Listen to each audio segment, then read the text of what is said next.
Hello and welcome to Nirmal Bang, ladies and gentlemen. I'm Hiral Dadia. We have with us Amarendra Gupta, CFO at Asian Granito India, joining in. Welcome to the show, Amarendra, and always a pleasure to speak to you. Amarendra, overall, if you go to see, clearly majority businesses in terms of where, business is concerned, strengths have been tested. Competencies have been tested on the back of COVID, first wave, second wave. And despite challenges, a lot of companies have been able to overcome that after taking an experience from the first wave itself. Talking about your company as well, do you think the first quarter of FY22 has met your internal expectations? Not that much. We expected that this second wave should not have affected us. However, the untimely lockdown again in the different cities of India has closed down the retail counters. So we really had a setback in the retail counters. However, the project counters, the government institution were running well. So as we are divided around 42% in retail, around 15% in institution, government institution, around 43% in project divisions. So my project divisions in my government institution were working. However, the dispatches and retail counter were not going because of the untimely lockdown that was announced by different states at different point of time. So we lost around 45 days of dispatches to various cities, not entirely 100%, but some of the dispatches. So our factory went down from 95% to 70 to 75%. So that is the 20% capacity utilization we lost. And then the orders were not lost, the orders got deferred only. So what we are looking at is around 20 to 25% of capacity utilization loss. And then the orders were shifted to the second and third quarter. So now our order book is full for next 6 months. Our factory were running. That thankfully for other peers, the factory has to be closed. But for us, we did not close our factories.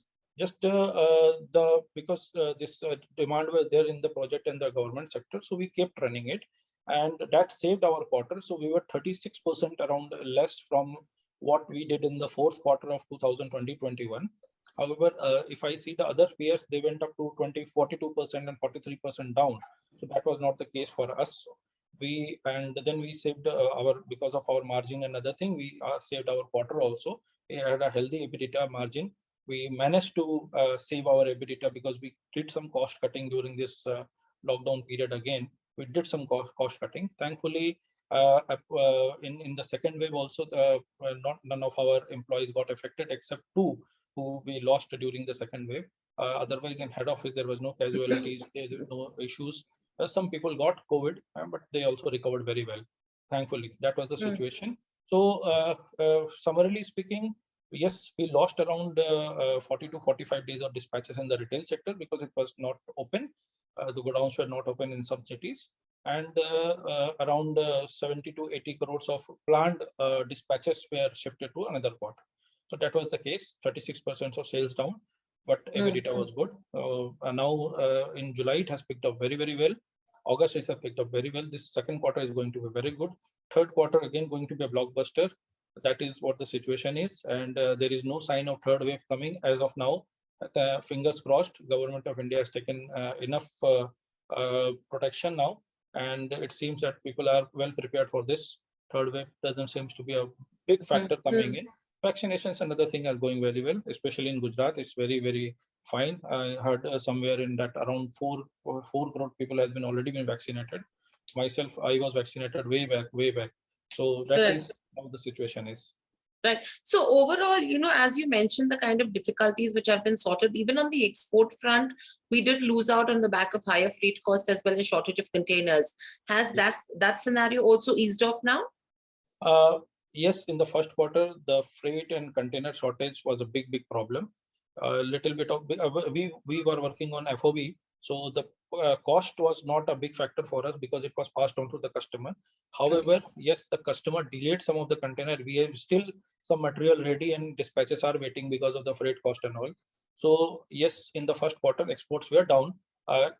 If I compare fourth quarter and first quarter, fourth quarter we in last year fourth quarter we made 15% export out of the total. This quarter we made 18% export. In that way we are growing, but the volume went down. So yes, export had a bit setback. that has to be recovered in the second quarter. In the month of August, it has eased out. Now the containers are available in the Western Coast, and now the little bit of freight easing out is also taking place. So this has come a very good boost. Now even the importers who are in Dubai, who are in GCC countries or US or Europe, now they are mentally prepared that freight has gone up and it is not going to subside immediately. What we see from the levels of April and May, it has gone down 20-30%, but not that much. It has not come to the original level yet. But it seems government of India is working on very well. It has given guidelines to a lot of shipping lines and all. Seems like what we understand that our internal assessment is that by end of September, the freight should ease out very well, and whatever the pending dispatches are there should take place. Right. So overall, if I understand correctly, any fluctuations with regards to freight cost is nothing which has an impact on our margins directly, right?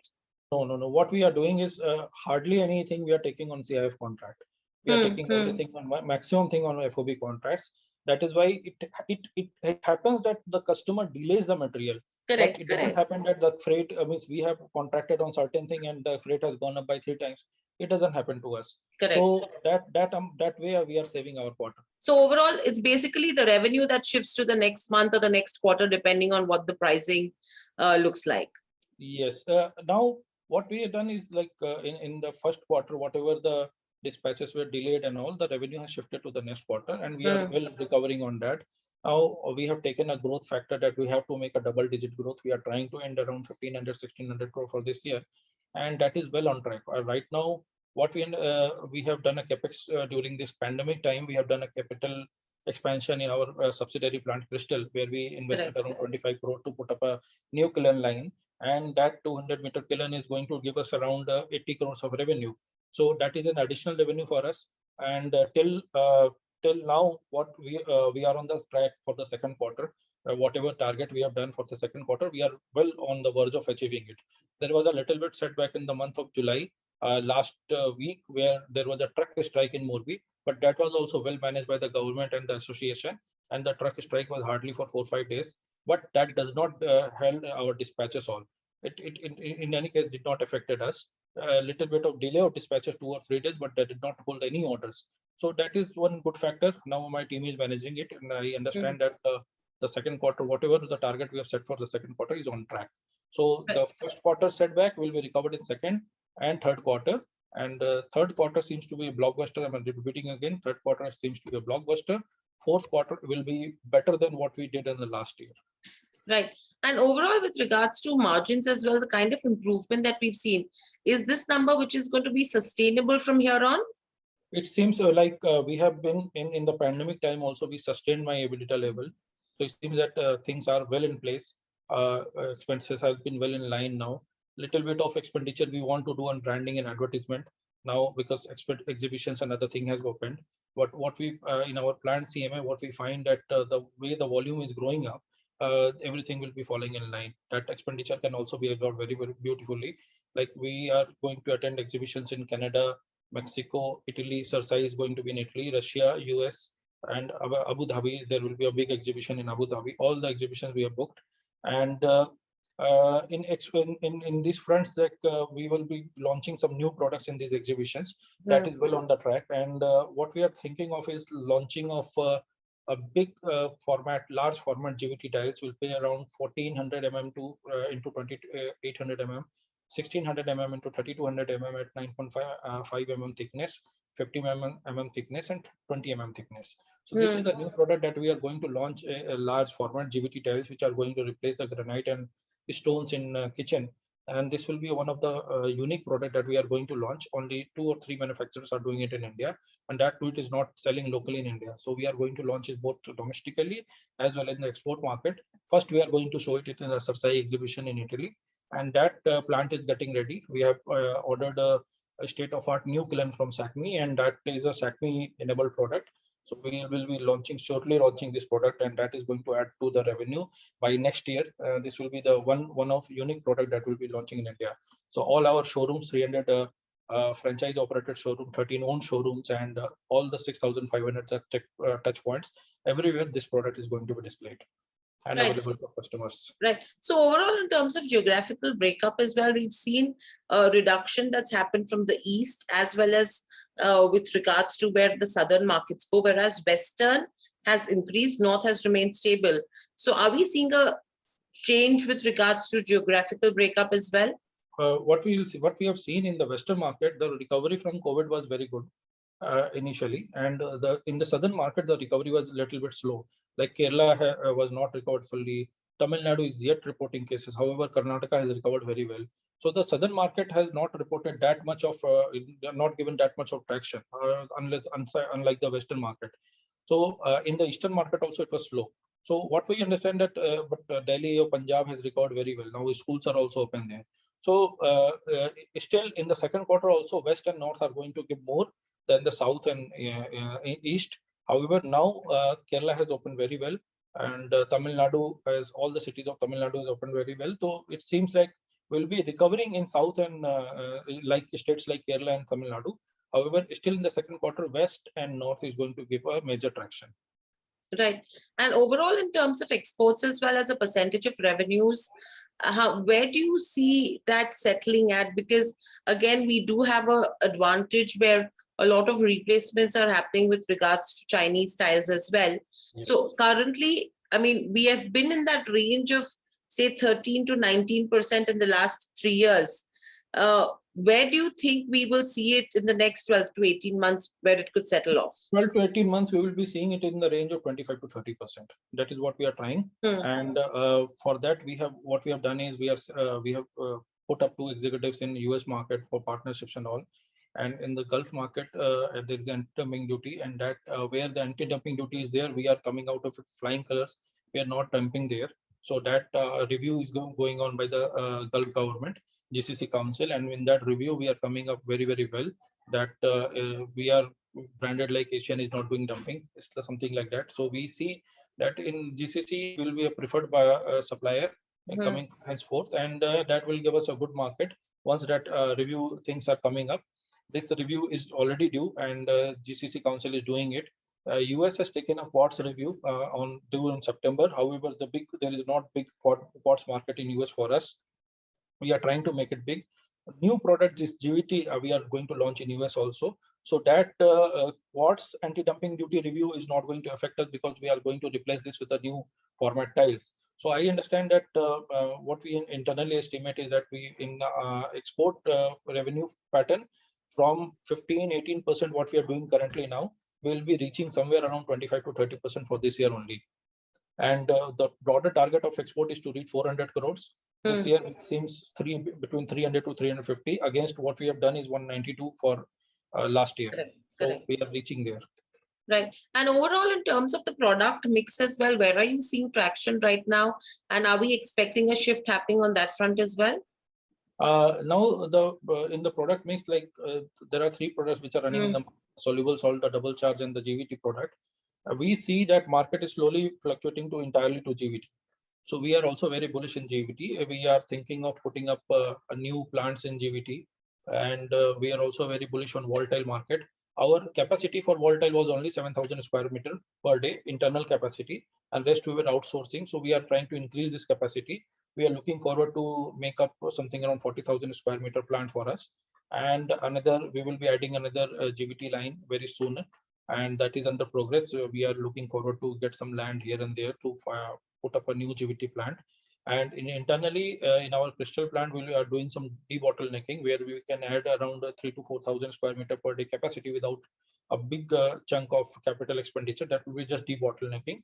And in our existing plant also, we are doing some debottlenecking. Some capacity utilization will come up just because this capacity will get free and we will be utilizing it. So we are targeting, like I said, that's large format GVT tiles. This plant is coming up in Morbi. This is already in place. This will be 36,000 square meter per day production plant. And this plant has been put up by the promoter's family. So, and we will be marketing around 70 to 80% of their product in AGL, and rest they will be selling it locally. So that product is going to add around 200 crores of revenue to the AGL brand. And this will be coming up in 2022-23. This plant is currently under progress. And we are looking forward to some more putting up some more plant that is under consideration at the moment. but that will only be materializing, new plant only be materializing in 22-23 only. Right. And overall, with regards to reducing debt, we've already come down to 248.9 crores, 0.39, not a bad debt to equity ratio.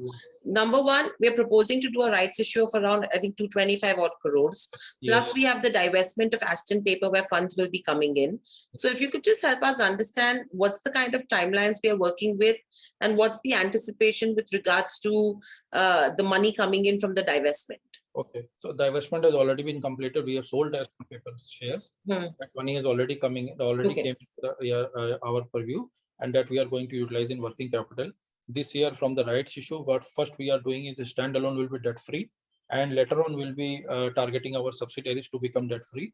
And this capital will be used for our general corporate purpose and working capital. And maybe we will be building up, as I said, we will be putting up some plant. Maybe that will be next part, that will be the next agenda. But initially, it is like we are going to use it for standalone will be debt free immediately.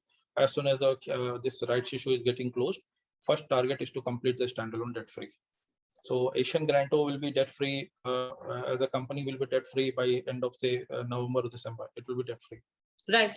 And very lastly, overall, in terms of the strategy as well, we were pretty much B2B earlier.